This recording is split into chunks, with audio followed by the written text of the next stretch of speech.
Amém, graça e paz, irmãos. Estamos nós aqui hoje para fazermos os capítulos 6 e 7 do livro de Atos. Vamos ler, então, Atos 6, de 1 a 7. Eu vou ler para os irmãos assim.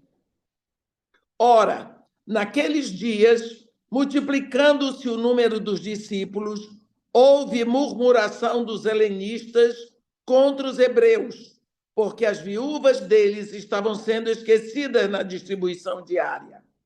Então os 12 convocaram a comunidade dos discípulos e disseram: não é razoável que nós abandonemos a palavra de Deus para servir as mesas. Mas, irmãos, escolhei dentre vós 7 homens de boa reputação, cheios do espírito e de sabedoria, aos quais encarregaremos deste serviço.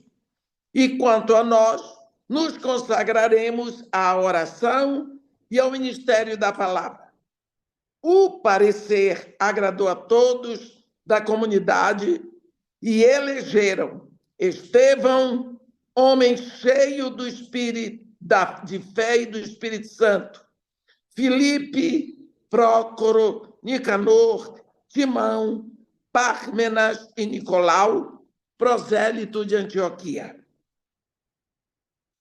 Apresentaram-nos perante os apóstolos e estes, orando, lhe impuseram as mãos. Crescia a palavra de Deus e em Jerusalém se multiplicava o número dos discípulos, também muitíssimos sacerdotes obedeceram à fé. Meus irmãos, nós vemos aqui que existem 2 termos para identificar a palavra coroa no Novo Testamento. Diadema, que significa coroa real, e Stefanos, que é a coroa da vitória. Daí vem o nome Estevão. Stefanos é coroa de vitória. O diadema é uma coroa herdada. De pai para filho vai passando. Mas o único meio para se conseguir um Stefanos é ganhar, é lutar, é batalhar para tê-la. Os capítulos 6 e 7 de Atos centralizam. Eu botei os 2 juntos porque eles têm a centralização do ministério do martírio de Estevão. Um discípulo que foi coroado por Jesus, pois, como está escrito aqui em Apocalipse 2:10, ser fiel até a morte e dar-te-ei a coroa da vida. Esse ganhou. Então, esses 2 capítulos, 6 e 7, nós vamos principalmente falar, o assunto central é Estevão.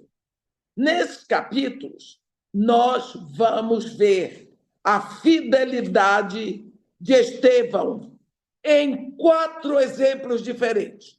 Primeiro exemplo, de 1 a 7, Estevão é servo. Quando nós consideramos o fato de que a igreja estava crescendo, não é? E crescendo muito, os apóstolos estavam assoberbados de trabalho porque crescia, aumentava o número e, logicamente, ficava difícil atender a todos.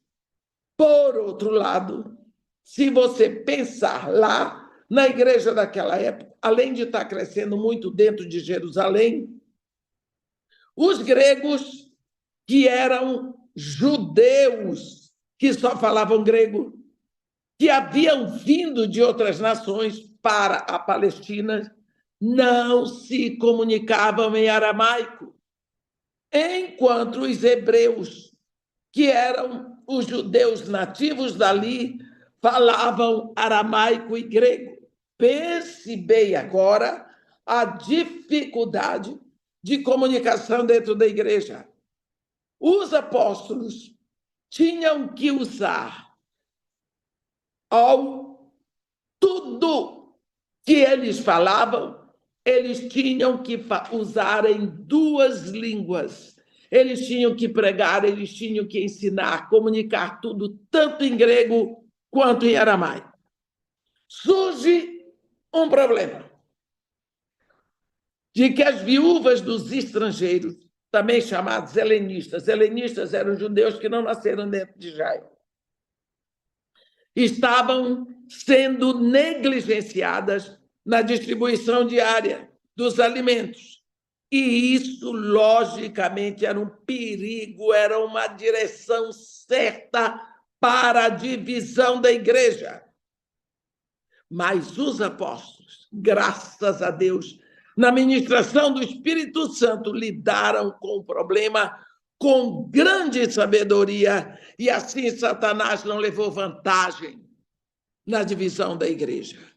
Quando a igreja enfrenta problemas, é a oportunidade para que a liderança examine tudo e descubra as mudanças que precisam ser feitas. Tinha um problema. Qual era o problema? Problema de comunicação.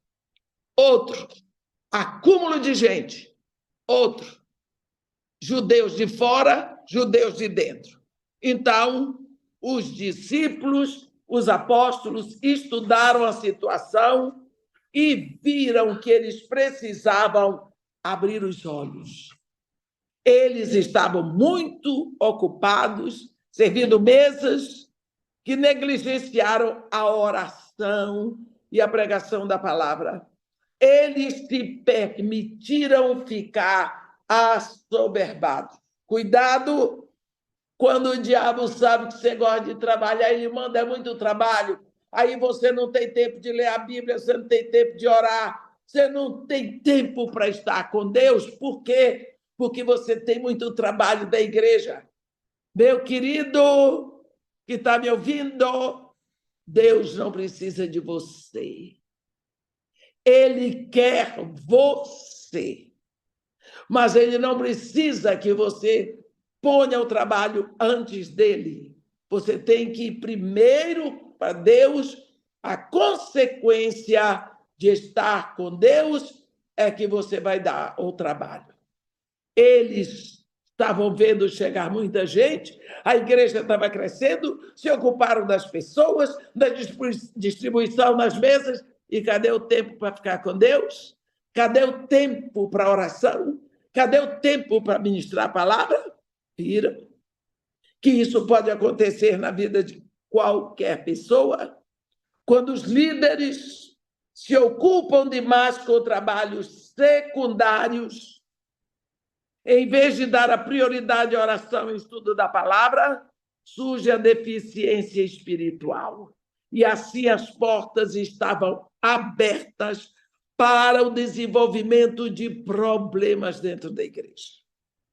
Aqui, capítulo 6, a liderança procura a solução, sugerindo um pedido, e todos os membros concordaram. A igreja selecionou 7 homens de boa reputação, cheios do espírito e sabedoria, e assim os apóstolos compartilham o ministério com esses 7 homens indicados pela igreja. A igreja sabia direitinho quem é que tinha boa reputação, quem é que estava cheio do Espírito Santo, quem é que estava cheio de sabedoria. Está vendo? A igreja apontou imediatamente. É lindo ver como, mesmo sendo uma igreja de maioria hebreus, eles escolheram 6 homens helenistas. E um só que era gentil e era prosélito. Nenhum hebreu. Esses são chamados diáconos, porque tem o sentido de servos. Estevão era um entre esses 7 homens. Ele era cheio do Espírito Santo e de sabedoria, cheio de fé, de boa reputação, de poder, controlado totalmente pelo Espírito do reino de Deus. A partir do momento em que a igreja indicou os 7 diáconos, a igreja ficou unificada de novo, multiplicada mais ainda. Nós vemos aqui em Atos 6, no versículo 7, o doutor Lucas descreve o clímax do ministério em Jerusalém, quando, pela perseguição que se seguiu após a morte de Estevão, o evangelho saiu para Samaria e para os gentios, e houve muitas conversões entre os sacerdotes.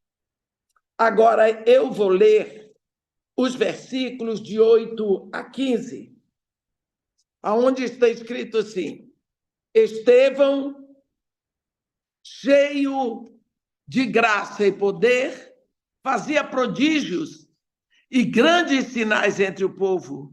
Levantaram-se, porém, alguns dos que eram da sinagoga chamada dos libertos, dos sireneus, dos alexandrinos e dos da Cilícia e Ásia, e discutiam com Estevão, e não podiam resistir à sabedoria e ao espírito pelo qual ele falava.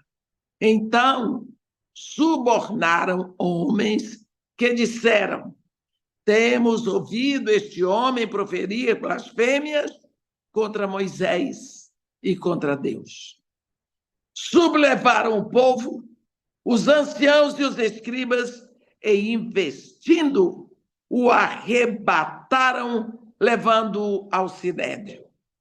Apresentaram testemunhas falsas que depuseram: este homem não cessa de falar contra o lugar santo e contra a lei, porque o temos ouvido dizer que este Jesus, o Nazareno, destruirá este lugar e mudará os costumes que Moisés nos deu. Todos os que estavam sentados no sinédrio, fitando os olhos em Estevão, viram o seu rosto como se fosse o rosto de um anjo. Então, aqui nós vamos ver que Estevão não se limitou a servir às mesas. Ele queria ganhar os perdidos. Deus usou Estevão para testemunhar aos líderes de Israel e ao seu poderoso testemunho de Estevão foi o clímax para os judeus. E assim, dali, o evangelho iria para fora da Judeia e até os gentios. Muitos judeus que vieram de outras nações formavam os seus grupos dentro de Jerusalém. Assim como brasileiros que vão para os Estados Unidos formam os seus grupos, formam as suas igrejas, eles não vão para as igrejas americanas. Eu quero que vocês saibam que judeu, ele pode nascer onde for, ele é judeu. Então, quando eles vinham de outras nações para dentro de Jerusalém, muitos deles nem falavam aramaico. Então, eles eram chamados libertos. E eles formavam seus grupos em Jerusalém, frequentavam suas próprias sinagogas. Haviam muitas sinagogas. Na maioria, eles vieram como escravos e receberam a liberdade. Assim, formavam o grupo chamado libertos. Quando se fala sinagoga dos libertos, é por causa disso. Paulo, que veio de Tarsus, na Cilícia, era um deles. Lógico, ele frequentava uma dessas sinagogas e, possivelmente, ele ouviu Estevão e debateu com ele, porque Estevão também era dos libertos, porque Estevão não nasceu em Jerusalém, Estevão era de Corinto. Então, pense bem agora, como ninguém podia vencer a sabedoria de Estevão, a única alternativa seria matá-lo. O que os líderes judeus fizeram a Estevão é bem similar ao que eles fizeram a Jesus. Primeiro, levantavam falsos testemunhas contra ele. Segundo, incentivavam o povo a acusá-lo de atacar a lei de Moisés e o templo. Terceiro, finalmente, depois de ouvirem o seu testemunho, o executaram. Eles o atacaram de surpresa, enquanto ele ministrava diante do mesmo conselho que condenou Jesus e já tinha condenado os apóstolos. O brilho do rosto de Estevão, olha, testemunhava que ele era um servo de Deus. Eu vou ler agora o capítulo 7 de Estevão, de Atos, a partir de 1. Nós vamos ver direto até 8. Então lhe perguntou o sumo sacerdote: porventura é isso assim? Estevão respondeu: varões, irmãos e pais, ouvi. O Deus da glória apareceu a Abraão, nosso pai, quando estava na Mesopotâmia, antes de habitar em Harã. E lhe disse: sai da tua terra e da tua parentela e vem para a terra que eu te mostrarei. Então saiu da terra dos caldeus e foi habitar em Harã. E dali, com a morte de seu pai, Deus o trouxe para a sua terra, para esta terra em que vós agora habitais. Nela não lhe deu herança, nem sequer o espaço de um pé, mas prometeu dar-lhe a posse dela e depois dele a sua descendência, não tendo ele filho. E falou Deus que a sua descendência seria peregrina em terra estrangeira, onde seriam escravizados e maltratados por 400 anos. Eu, disse Deus, julgarei a nação da qual forem escravos, e depois disso sairão daqui e me servirão neste lugar. Então lhe deu a aliança da circuncisão. Assim nasceu Isaque, e Abraão circuncidou o 8º dia. De Isaque procedeu Jacó, e destes 12 patriarcas. Vamos ler até esse versículo 8. Estevão, nós vimos, ele fez uma revisão da história de Israel, falando sua história e seus líderes. Abraão, José, Moisés, Josué, Davi, Salomão, lembrando a todos fatos familiares a eles, tudo o que eles sabiam, tudo o que eles gostavam de ouvir. Estevão provou pela própria Escritura que a nação cometeu pecados mais graves do que aqueles dos quais o acusavam. Por exemplo, eles confundiram suas raízes espirituais. Estevão abre o seu testemunho com o Deus da glória. Está aqui, versículo 2, capítulo 7. Estevão respondeu: varões, irmãos e pais, ouviram. O Deus da glória. É assim que ele abre.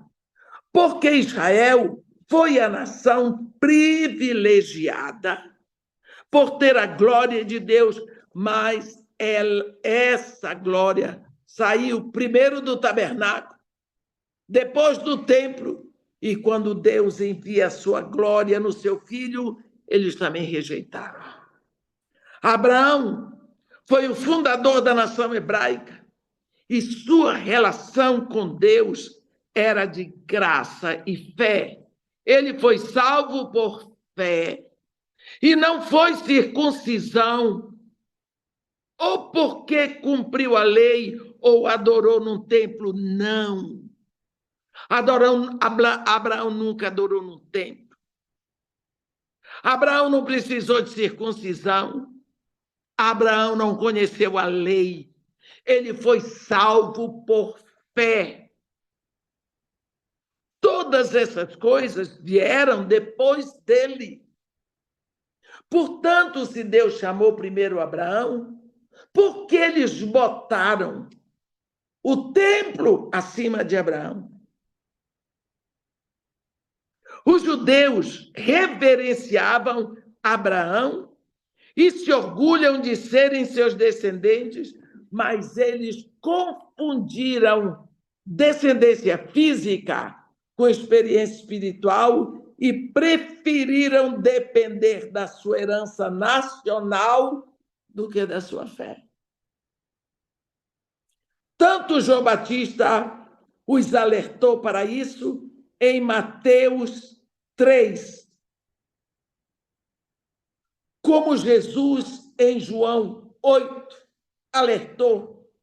Os judeus eram cegos para a fé. Tão simples, tão simples. A fé simples do pai Abraão e dos patriarcas. Deus não tem netos.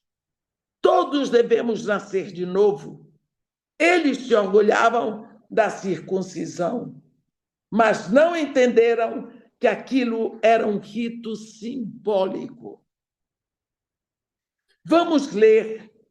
Eu vou ler agora bastante para a gente continuar. Eu vou ler do versículo 9 ao versículo 36. Vamos lendo. Versículo 9. Os patriarcas invejosos de José venderam-no para o Egito, mas Deus estava com ele e livrou-o de todas as suas aflições, concedendo-lhe também graça e sabedoria perante Faraó, rei do Egito, que o constituiu governador daquela nação e de toda a casa real. Sobreveio, porém, fome em todo o Egito e em Canaã houve grande tribulação e nossos pais não achavam mantimentos. Mas tendo ouvido Jacó que no Egito havia trigo, enviou pela primeira vez os nossos pais.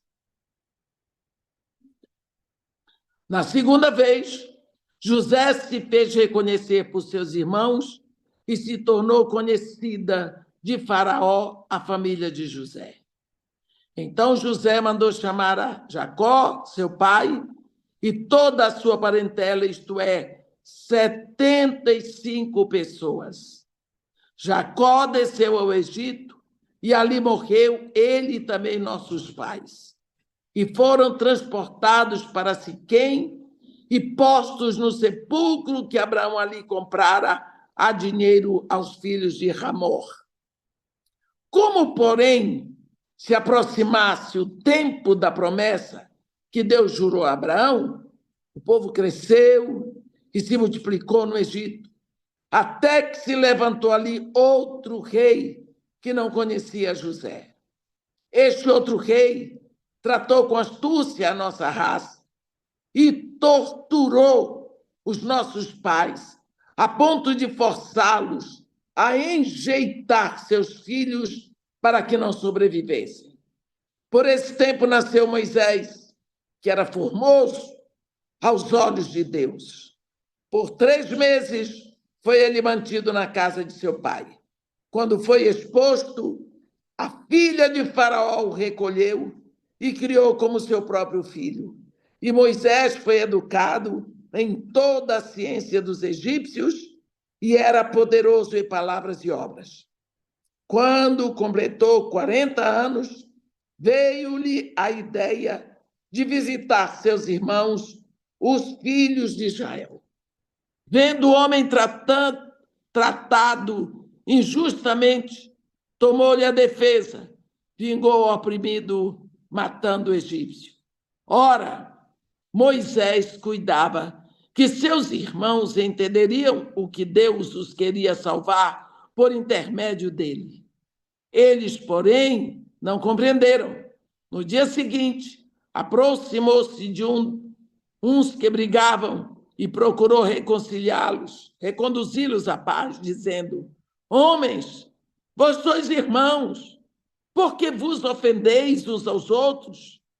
Mas o que agredia o próximo o repeliu, dizendo: Quem te constituiu autoridade e juiz sobre nós? Acaso queres matar-me como fizeste ontem ao egípcio? A estas palavras Moisés fugiu e tornou-se peregrino na terra de Midian, onde lhe nasceram 2 filhos. Decorridos 40 anos, apareceu-lhe no deserto, no monte Sinai, um anjo. Por entre as chamas viu uma sarça que ardia. Moisés, porém, diante daquela visão, ficou maravilhado e, aproximando-se para observar, ouviu-se a voz do Senhor: Eu sou o Deus dos teus pais, o Deus de Abraão, de Isaque e de Jacó. Moisés, tremendo de medo, não ousava contemplá-lo. Disse o Senhor: Tira as sandálias dos pés, porque o lugar em que estás é terra santa. Vi com efeito o sofrimento do meu povo no Egito e ouvi o seu gemido e desci para libertá-lo. Vem agora e eu te enviarei ao Egito. A este Moisés, a quem negaram reconhecer, dizendo: Quem te constituiu autoridade juiz? A este enviou Deus como chefe libertador, com a assistência do anjo que lhe apareceu na sarça. Este os tirou, fazendo prodígios e sinais na terra do Egito, assim como no Mar Vermelho e no deserto, durante 40 anos. Eu vou parar aqui e depois continuamos. Bem, se nós olharmos a vida de José e de Moisés, nós vamos ver que eles tiveram em comum a rejeição pelo povo judeu.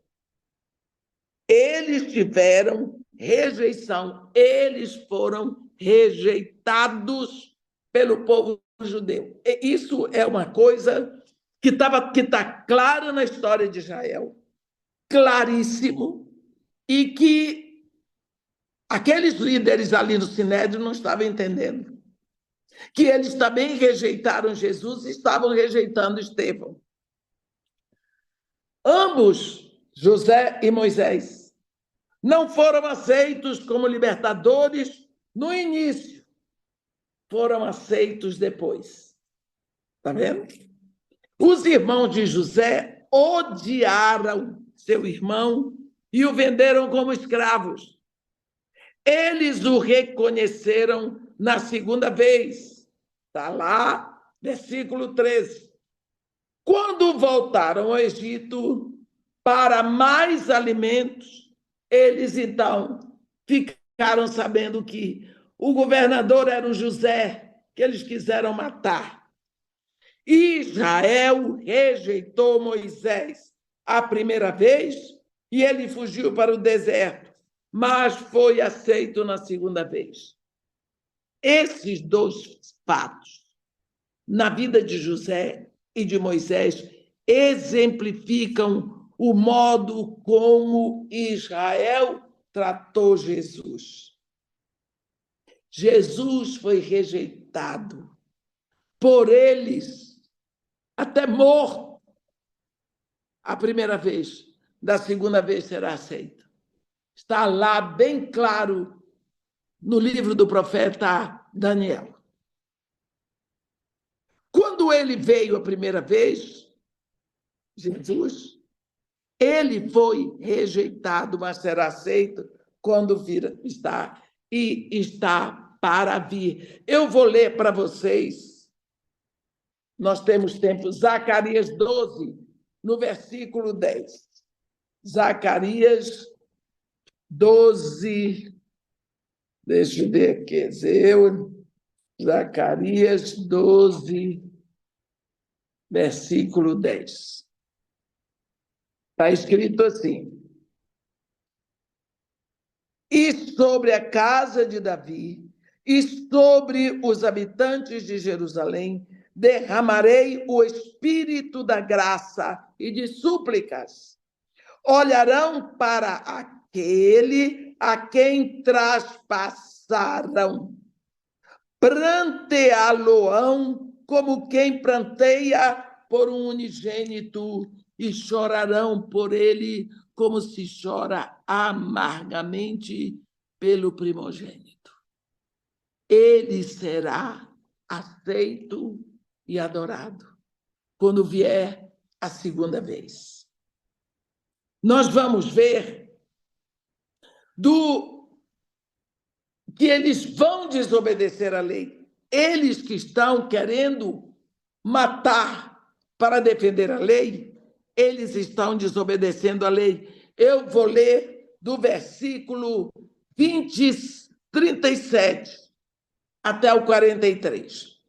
Olha aí. Foi Moisés quem disse aos filhos de Israel: Deus vos suscitará dentre vossos irmãos um profeta semelhante a mim. É este Moisés, quem esteve na congregação no deserto, com o anjo que lhe falava no Monte Sinai e com os nossos pais, o qual recebeu palavras vivas para nos transmitir, a quem nossos pais não quiseram obedecer. Antes, o repeliram e no seu coração voltaram para o Egito, porque eles queriam voltar para o Egito.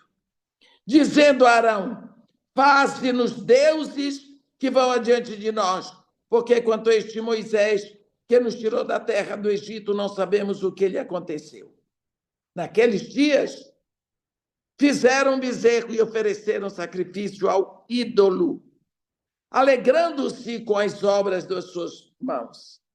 Mas Deus se afastou e os entregou ao culto da milícia celestial, como está escrito no livro dos profetas: ó casa de Israel, porventura me ofereceste vítimas e sacrifícios no deserto pelo espaço de 40 anos? E acaso não levantaste o tabernáculo de Moloque e a estrela do Deus Renfã, figuras que fizeste para adorar? Por isso vos desterrarei para além da Babilônia. Olhe bem, Estevão está dizendo para eles que raça de povo eles são, porque isso está escrito nos livros deles. Estevão está fazendo esse povo lembrar que raça de povo eles sempre foram, e eles continuam o mesmo. Os opositores de Estevão o acusaram de falar contra a sagrada lei de Moisés, mas a história mostra que a nação repetidas vezes quebrou a lei de Moisés. Então, eles estavam acusando Estevão de um pecado que eles cometiam. Deus deu a lei para o povo no Sinai, mas logo depois o povo estava pedindo a Arão que eles fizessem deuses. E Arão fez o bezerro de ouro, sim, a quem eles adoravam. Faze-nos deuses que vão adiante de nós, porque quanto a este Moisés que nos tirou do Egito, não sabemos o que aconteceu com eles. Sabe quem era Arão? O irmão de Moisés. Você, pastor, que está chorando aí, porque o seu copastor desviou sua igreja, saiu de lá, se aproveitou, levou os que davam dízimo mais alto. Se conforme com o pastor Moisés, porque o copastor dele era o próprio irmão, mas não levou um pedaço do rebanho, levou o rebanho todinho para o inferno. Ele fez o bezerro de ouro. E ele levantou. E foi ele que conduziu o povo àquela adoração horrorosa. E Estevão está só lembrando ao povo quem eram eles, que agora queriam condená-lo. Quando eles vinham fazendo isso, a história deles é uma história de traição a Deus. Eles adoraram ídolos desde o Egito. E quando entraram na terra prometida, pouco a pouco eles foram se adaptando ao culto de ídolos. Deus sempre disciplinou seu povo por idolatria. Quando Estevão citou Amós 5, de 25 a 27, eu vou ler para vocês. Amós 5, de 25 a 27. Olhe bem. Vou ler para você.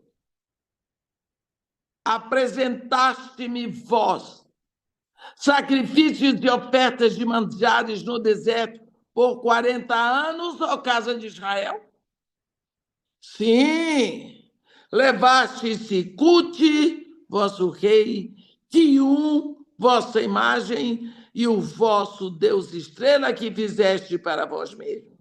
Por isso vos desterrarei para além de Damasco, diz o Senhor, cujo nome é Deus dos exércitos.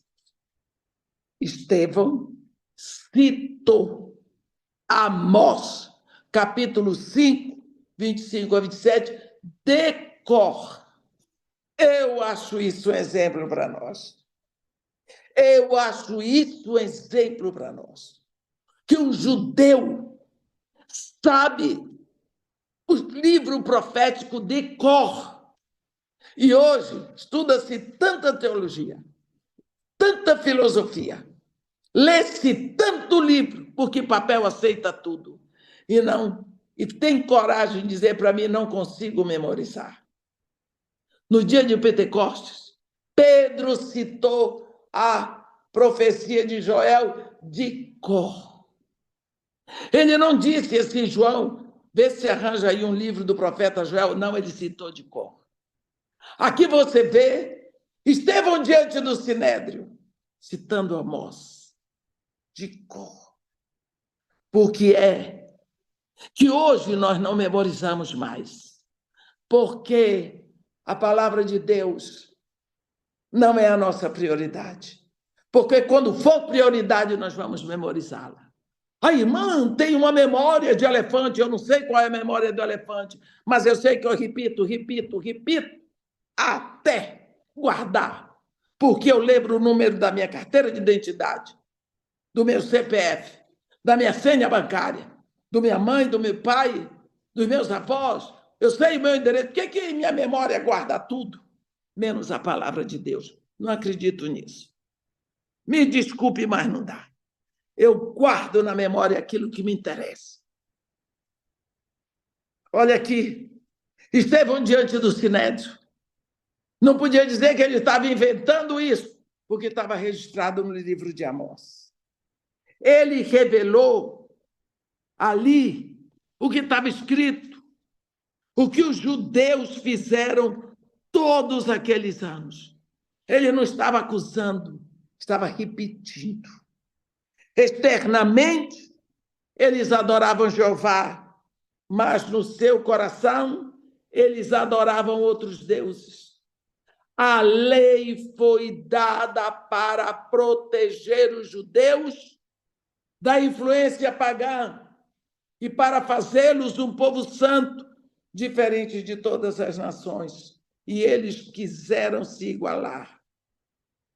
Eu vou ler agora os versículos de 44 até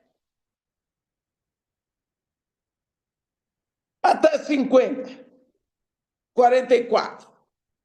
O tabernáculo do testemunho estava entre nossos pais no deserto, como determinara aquele que disse a Moisés que o fizesse segundo o modelo que tinha visto, o qual também nossos pais com Josué, tendo-o recebido, o levaram quando tomaram posse das nações que Deus expulsou da presença deles até os dias de Davi.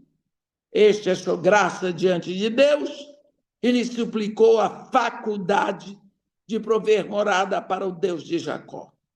Mas foi Salomão quem lhe edificou a casa.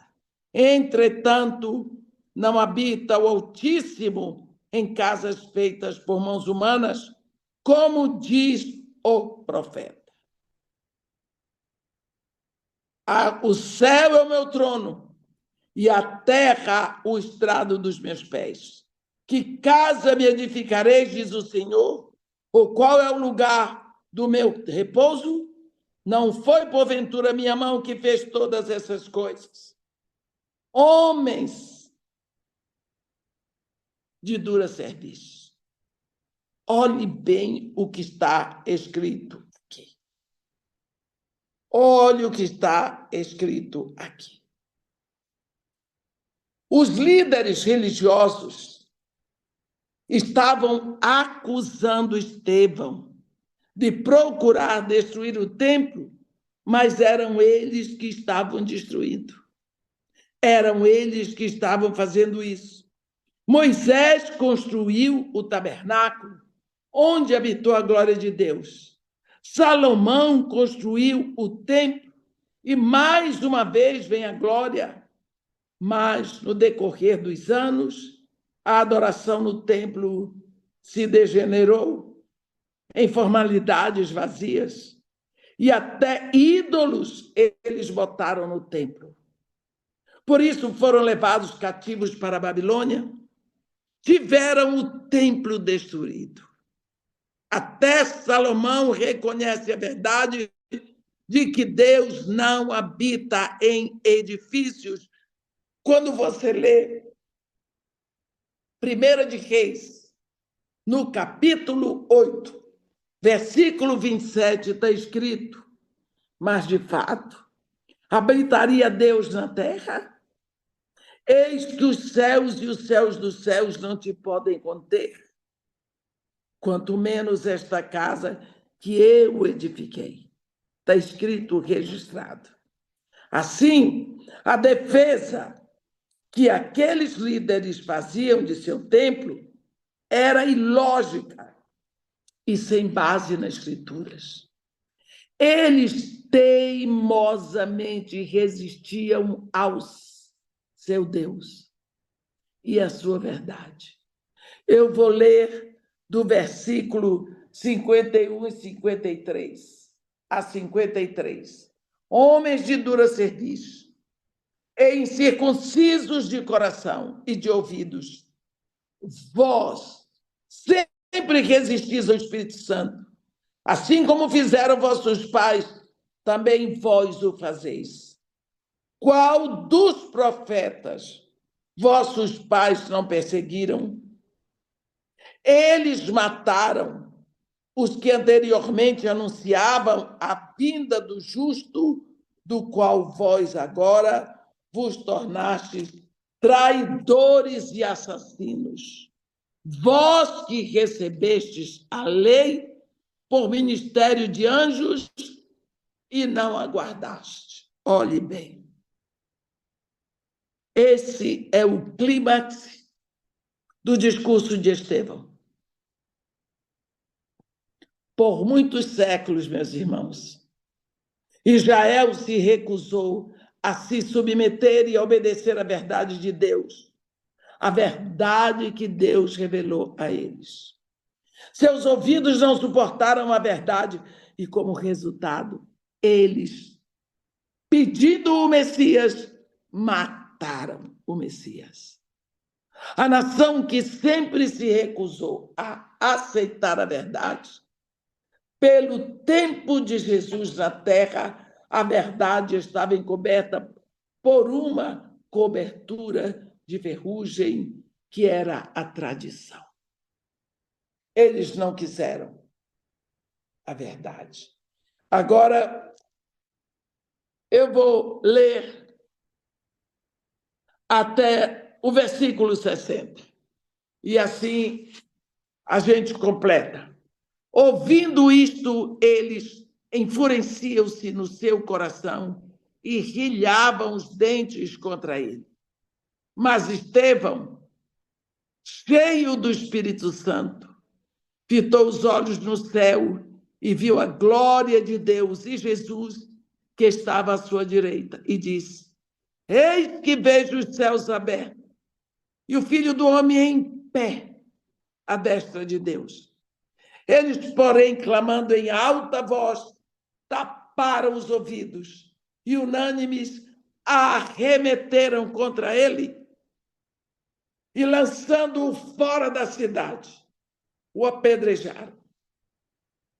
As testemunhas deixaram suas vestes aos pés de um jovem chamado Saulo e apedrejavam Estevão, que invocava e dizia: Senhor Jesus, recebe o meu espírito. Então, ajoelhando-se, clamou em alta voz: Senhor, não lhes imputes este pecado. Com estas palavras, adormeceu, e Saulo consentia na sua morte. Bem, Estevão foi assassinado por líderes religiosos judeus. E o resultado? Vamos ver. Para Estevão, foi a coroação, como está escrito em Apocalipse 2, no versículo 10. Eu vou ler para vocês, embora todos saibam que se trata da coroa, né? Apocalipse 2, versículo 10. Não gosto de ficar virando página de Bíblia, porque atrasa. No versículo 10 diz assim: Não temas as coisas que tens de sofrer. Eis que o diabo está para lançar em prisão alguns de vós, para ser dispostos à prova, e tereis tribulações de Deus. Sê fiel até a morte, e dar-te-ei a coroa da vida. Foi essa coroa que Estevão recebeu. Ele viu a glória de Deus e Jesus de pé para recebê-lo. Aqui é a última vez que o termo Filho do Homem é escrito na Bíblia. Ele morreu dizendo uma oração como a de Jesus. Para Israel, a morte de Estevão era a condenação final. Era, afinal, o terceiro assassinato. Eles permitiram que João Batista fosse morto. Eles exigiram a morte de Jesus e agora estavam matando Estevão. Presta atenção nisso. Quando Israel permitiu a Herodes decapitar João, eles pecaram contra Deus, o Pai que enviou João Batista. Quando eles permitiram a Pilatos que crucificasse Jesus, pecaram contra Deus, o Filho. Quando eles apedrejaram Estevão, Israel pecou contra o Espírito Santo, que estava trabalhando através de Estevão, e Jesus disse que esse pecado não seria jamais perdoado. O julgamento veio no ano 70, quando Tito e o exército romano destruíram Jerusalém e o templo. Eles ficaram sem templo para adorar, sem lugar para sacrificar. sem sacerdócio. Os judeus. O que eu estou dizendo está escrito. Eu não sou contra Israel, nem sou contra os judeus. Mas nós estamos estudando a igreja primitiva, escrita no livro de Atos, por um judeu. E a história é essa. Para a igreja em Jerusalém, a morte de Estevão significou libertação, porque agora segue-se a perseguição e a igreja sai pregando para fora de Israel.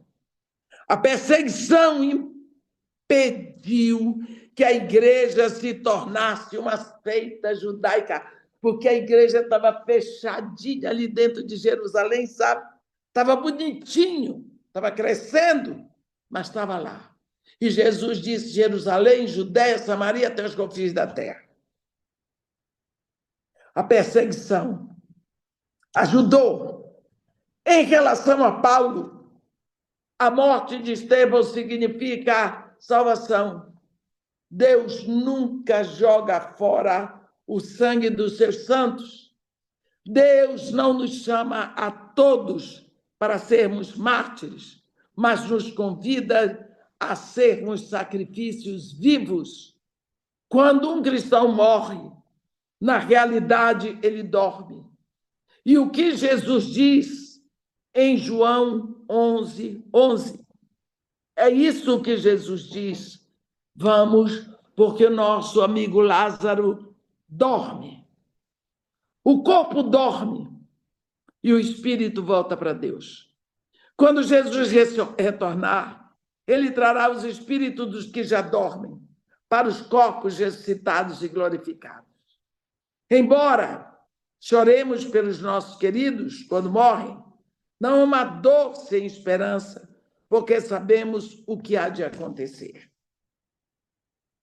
Eu fiz questão de botar o capítulo 6 e 7 juntos, embora se torne um tempo assim um pouco monótono, que nós temos que ler.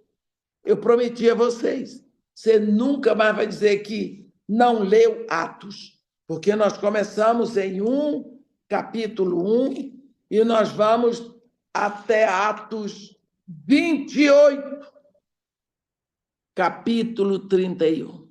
Nós vamos ler o livro de Atos. Hoje lemos versículos 6 e 7.